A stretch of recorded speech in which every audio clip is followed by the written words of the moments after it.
कड़ा जो हमला इस देश पे हुआ SC ST और कमज़ोर वर्गों के ऊपर, वो 1992 से जो नई आर्थिक नीतियाँ आई उसके बाद हुआ कि जिससे कि जो कमज़ोर तबके थे SC ST, उनका जो कॉन्स्टिट्यूशनल अधिकार था 16(4) में, फंडामेंटल राइट में 16(4) में, उसको इन्होंने बिना उसका अल्टरनेटिव दिए सब संस्थान प्राइवेट करने शुरू कर दिए।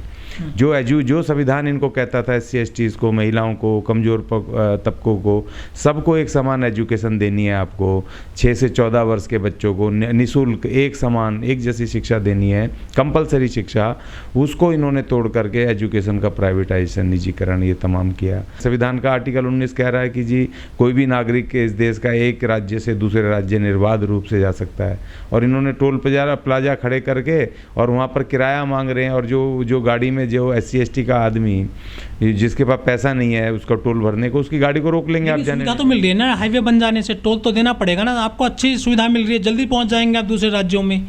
वो तो हमारे टैक्स का पैसा है ना भाई, आप हमारे टैक्स के पैसे टोल प्लाजा क्यों खर्च कर रहे हो, खड़े कर रहे हो, उन लालाओं को क्यों पैसा कमवा रहे हो? सरकार के हम ऑलरेडी और गाड़ियों का टैक्स भर रहे हैं, उस टैक्स के पैसे से ये तमाम जा रहा है। आपको पता है ये जो पहले टोल ना दिया जाए सड़क पर? नहीं, क्यों दिया जाए, हम ऑलरेडी दे रहे हैं ना पैसा। वो जो गाड़ी है वो जो ऑलरेडी उसका जो जब निकलती है उसका टैक्स लिया जाता है, आपको पता है रोड टैक्स ऑलरेडी वहाँ पेड करते हैं। जब ऑलरेडी रोड टैक्स पेड है तो उसके बाद रोड तो बना के देना सरकार की जिम्मेदारी है ना, और फिर उसके बाद आप डबल किस बात के टोल ले रहे हो? और टोल एक बाधा हो गई। इस देश का जो 27 लाख करोड़ रुपए जो बजट है सालाना, और उसका हमें हर साल 22.5% हमें कैश में दे दो, जिससे कि हम अपने लोगों का एजुकेशन, व्यापार, डेवलपमेंट हम कर लेंगे, घर बनवा लेंगे, उनको हम शक्ति दे लेंगे अपने आप, क्योंकि हमारा हिस्सा है। क्यों? बाबा साहब आर्टिकल 338 का कोई ध्यान नहीं देता। बाबा साहब 338 में हमें सेपरेट अधिकार देंगे, इतना बड़ा अधिकार देंगे SC ST को कि जो आयोग हैं उनको इतनी बड़ी पावर है कि अगर सरकार की किसी नीति से अगर रिजर्वेशन को खतरा हो रहा है या और अधिकारों को खतरा हो रहा है SC ST के, तो SC ST का जो आयोग हैं वो इनको नोटिस दे करके रिव्यू कर सकते हैं। इतनी बड़ी पावर उसके पास नहीं है। टोल भरने के पैसे तो आप जाने नहीं दोगे। जब आप जाने नहीं दोगे इसका मतलब बाधा क्रिएट कर दी और भारत के संविधान के अनुच्छेद 19 का ये अवमानना हो गई, ठीक है ना? तो इसका मतलब आप एक नागरिक को जाने नहीं दे रहे हो दूसरे राज्य में पैसे के कारण, तो इसका मतलब ये संविधान गैर संवैधानिक आपने टोल प्लाजा से हैं। देखिए, संविधान 40 का पर्पस पहले तो मैं आपको ये बता दूं कि भारत का संविधान जो SC STs को, वर्किंग क्लास को, OBC के पिछड़ी तमाम जातियों को और महिलाओं को, ये जो विशेष वर्ग हैं, जो कमज़ोर तबके हैं, इनको जो विशेष अधिकार दे करके स्ट्रेंथन किया, समानता का अधिकार, इनको स्वतंत्रता का अधिकार, इनको न्याय का अधिकार, बंधुता का अधिकार, वो अधिकार भारत के संविधान ने 26 जनवरी 1950 को दिए। उससे पहले जो संविधान, इसमें जो धार्मिक संविधान था, जो ये कहता था ढोल गवार शूद्र पशु नारी सब हैं सकल ताड़ना के अधिकारी, वो पैदाइशी गुलाम हुआ करते थे चंद वर्गों के, और बाबा साहब ने उन तमाम वर्गों को कहा कि ये मानवीय और संवैधानिक अधिकारों के अधिकारी हैं। तो उन अधिकारों को जो ये ख़त्म करते जा रहे हैं, ये तभी से लगातार 26 जनवरी 1950 के बाद से ही साजिशें शुरू हो गई। इस देश के जो अपर कास्ट है उसने इस देश के जो कमज़ोर वर्ग, वर्किंग क्लास, महिला, SC STs जिनको ताकत दे के उनके बराबर बिठाना था, तो उनको लगा कि भाई ये तो जो हमारे गुलाम थे अब तो ये हमारे बराबर बैठेंगे, क्योंकि जातिवाद बहुत है इस देश में।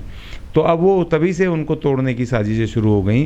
जो लोग बहुत सारे कहते हैं जी संविधान तो नहीं ख़त्म हो रहा, अरे संविधान कैसे नहीं ख़त्म हो रहा है, रोज़ ख़त्म कर रहे हैं। नई जो ये नीतियाँ लेकर के आ रहे हैं, नई नीतियाँ लेकर, जैसे इन्होंने रोटी पर ही टैक्स लगा दिया, पानी पर टैक्स लगा दिया, GST लगा दी, तो संविधान के उसके खिलाफ है, मूल भावना के। संविधान तो कहता है जो कमज़ोर तबके हैं उनको आप खाना बिल्कुल उसको निःशुल्क खिलाओ, उनको बिना टैक्स के खिलाओ, उनको कंपलसरी खिलाओ, उन तक भोजन और सारी जीने का अधिकार जो है आर्टिकल 23 में 24 में, उसको आपने बिल्कुल मार दिया, खत्म कर दिया आर्टिकल उसको। लेकिन सरकार तो 80 करोड़ लोगों को मुफ्त अनाज दे रही है पिछले 1-1.5 साल से, जब से कोविड शुरू हुआ था, अभी भी चल रहा है, दीपावली तक फ्री अनाज बांटा गया है।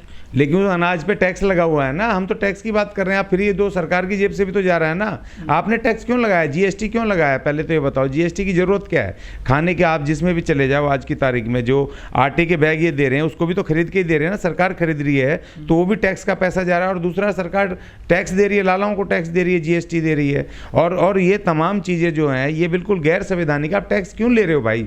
यहाँ तक कि देखो, यहाँ तक कि आप जो ये जाओ दुबई वगैरह जो कंट्रियाँ हैं, मुस्लिम कंट्रियाँ जिनको रोज़ दिन रात गालियाँ बकते हैं, वहाँ पर खाने पर टैक्स नहीं है। ध्यान रखना इस बात का, खाने फूड आइटम पर टैक्स नहीं है। और ये जो आपका इंग्लैंड वगैरह यूरोपियन कंट्री है, वहाँ पर खाने पर टैक्स नहीं है, सस्ता खाना है। वहाँ आजीविका का अधिकार जो है, जो हमारा आर्टिकल 24 कह रहा है कि जीने का अधिकार सबको है। तो भाई आप टैक्स क्यों ले रहे हो? हम तो जो फ्री नहीं ले रहे, तो क्या वो गुनाह कर रहे हैं? चलो आप जिनको फ्री दे रहे हो, तो चलो आप फ्री दे रहे हो। जो लोग इस देश के फ्री नहीं ले रहे हैं, पैसे से ले रहे हैं, जो मजदूर हैं 8,000 7,000 10,000 कमा के अपनी ईमानदारी से वो खरीद करके ले रहे हैं कांटे का बैग, तो क्या वो गुनहगार हैं? क्या उन्होंने कोई गुनाह किया है क्या? यदि सरकार टैक्स नहीं लगाएगी, जीएसटी नहीं लेगी, तो फिर सरकार कैसे चलाएगी विकास कार्यों को? कैसे देश का विकास होगा? पैसा तो चाहिए सरकार को, टैक्स के द्वारा आएगा वो।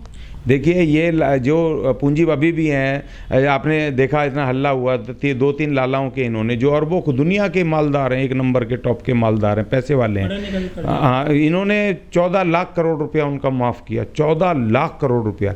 मतलब उल्टा आप ये कौन सी आप नीति चला रहे हो? जो एक गरीब आदमी जैसे 5,000 रुपये का लोन है, उसका तुम उसके गाय भैंस लेकर के चले जाते हो, उसकी ज़मीन कुड़क कर लेते हो, उसका घर कुड़की कर लेते हो, जेल भेज देते हो। जिसके पास है और जिसके पास अरबों रुपया जो दुनिया का मालदार है, उसका सरकारी लोन, पब्लिक सेक्टर के बैंकों का लोन, आप जो जनता का पैसा उसको माफ कर रहे हो। मतलब ये क्या मतलब है आपका उसका माफ करने का? कौन सी नीति है भैया? जिसके पास है उसको माफ कर दो कर्जा, और उसको बताओ ये दुनिया भर का मालदार है। तो ये तमाम जो नीतियां हैं बिल्कुल गलत, संविधान के विरुद्ध नीतियां हैं। अभी पिछले 2-3 साल के अंदर, जब से सरकार आई है, 2-3 लाला इस देश के सबसे मालदार हो रहे हैं, सारे संसाधनों पे पैसा आ रहा है। और देश का जो डायरेक्टिव्स, संविधान में जो डायरेक्टिव्स है पार्ट 4, उसमें दिया हुआ आर्टिकल 39 में कहा है कि बाबा साहब ने ये कहा है कि जितने भी देश के संसाधन हैं उसमें किसी भी तरह ऐसी नीति ना बनाई जाए किसी चंद लोग का कब्जा हो जाए। उन संसाधनों को, जितने भी संसाधन है इस देश के, कोयला फोयला जितने भी हैं, तांबे या जितने भी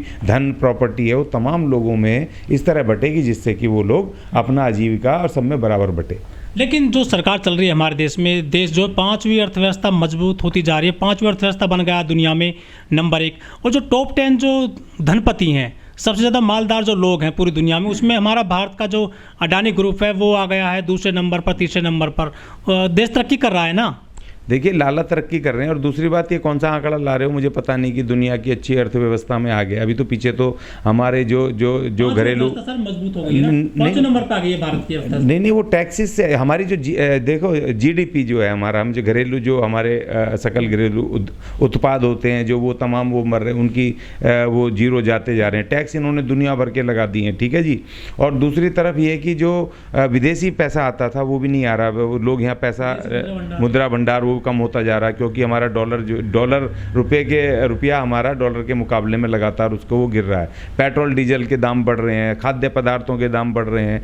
तो वो जो पैसा, महंगाई, आप जो लोगों से, हमारे लोगों से पैसा लेकर के और उसको आप वहाँ पर दिखा रहे हो कि दुनिया में नंबर 1 पहुँच गए, तो अपने लोग ही आप खून चूस रहे हो, लोगों के ऊपर लगा रहे हो। आपके जो सकल घरेलू जो उत्पाद हैं, अपनी जो और व्यापारिक नीतियाँ हैं, उससे आप सरकार जो पहले पैसा कमाती थी वो क्यों नहीं आ रहा है? बैंकों से जो मुनाफा आता था, रेलवे से मुनाफा आता था, जो हमारे दूसरे उनसे मुनाफे आते, आईटीडीसी से मुनाफा आता था, तो उनको आपने कमजोर करके प्राइवेट सेक्टरों के हैंडओवर करे जा रहे हैं। तो आपके पास एक ही रास्ता रह गया कि आप टैक्स लें और वो टैक्स लेकर के आप पूंजीपतियों का टैक्स माफ करें जो ऑलरेडी कमा रहे हैं। तो ये नीतियां जो हैं बिल्कुल मजदूरों के विरुद्ध हैं। इनके जो ये सिर्फ व्यापारी लोग हैं, ये कहते हैं कि भाई हर चीज़ खरीद करके लो, और ये तब तक दे रहे हैं आपको ये फ्री भी, जो 80-90 करोड़ लोगों को कह रहे हैं ये, तब तक 2024 तक। ये जो बचा कुचा संविधान का थोड़ा सा जो खोखला रह गया ऊपर का जो दिखाने के लिए, उसको भी जब तक ये खत्म करके नई संसद में नया संविधान नहीं लागू कर देंगे, तब तक ही ये उसका दिखावा कर रहे हैं। अशोक जी, आप जो संविधान 40 चला रहे हैं पूरे देश में, आप निजीकरण का विरोध कर रहे हैं या फिर संविधान में जो अधिकार दिए गए हैं सभी देशवासियों को, उनके बारे में बता रहे हैं? थोड़ा ये बताइए आप हमें। देखिए मैं दोनों चीज़ कर रहा हूँ। मैं तो एक तो सबको उनका अधिकार बता रहा हूँ, और दूसरा जो पॉलिसी ला रहे हैं, जिसकी पॉलिसी की वजह से उनके कॉन्स्टिट्यूशनल राइट जा रहे हैं। जो जो पब्लिक सेक्टर है, सरकारी क्षेत्र है, उसके व्यापार हैं, उद्योग हैं, संस्थान हैं, जो भी हैं, उसमें अगर वो सरकार के अंडर रहेगा तो उसमें सबका समान अधिकार रहेगा। क्योंकि 100 वैकेंसी निकलेंगी उसमें, तो SC ST की सिर्फ 22.5% है, 22 हैं, और OBC की 27 हैं, बाकी तो बचा कुचा तो सब जनरल, सब तमाम लोगों को ही है ना। तो उसमें और 10% एक उनमें भी जो वीकर सेक्शन है फाइनेंशियली, उनको भी मिल गया है, तो वो उनको तमाम लोगों को मिल रहा है, सबको कवर कर रहा है, तो सबको मिल रहा है ना। अगर वो प्राइवेट सेक्टर हो जाएगा, लालाओं के पास जा रहा है, तो उसमें जो उनको सबका जो हक है वो खत्म हो रहा है। पहले तो लाला जहाँ 500 आदमी, वहाँ 50 आदमी से काम करवाएगा, वो अपना इतने पैसे रखेगा नहीं, दूसरे इतने वर्कर नहीं रखेगा, तो इतनी फिर तनख्वाहें नहीं देगा जो पब्लिक सेक्टर में, सरकारी क्षेत्र में है। दूसरी बात ये, मैं जनता को, मैं सरकार से कह रहा हूँ कि आप, निजीकरण का विरोध हमारा नहीं है, आप बेच दो। मैंने तो कहा प्रधानमंत्री जी को, बोला भी, लिख के भी दिया कि आप देश की एक एक इंच भूमि बेच दो, लालाओं को सब कुछ बेच दो, मगर जो हमारा फंडामेंटल राइट है SC STs का, हमारा फंडामेंटल राइट आर्टिकल 16(4) इस देश के संविधान के फंडामेंटल का हिस्सा है, तो हमें हमारा 22.5% हमें हिस्सा दे दो। हम चला लेंगे अपने स्कूल, हमारे प्रोफेसर भी हैं, टीचर भी हैं, आज बड़े बड़े हमारे बुद्धिजीवी हो गए हैं, हम SC ST वाले चला लेंगे, 22.5% हमें दे दो, हमारे हैंड ओवर कर दो। रेलवे का 22.5% हमें दे दो, एयर इंडिया का, तमाम जो संसाधन आप बेच रहे हो उसका हमें 22.5% दे दो।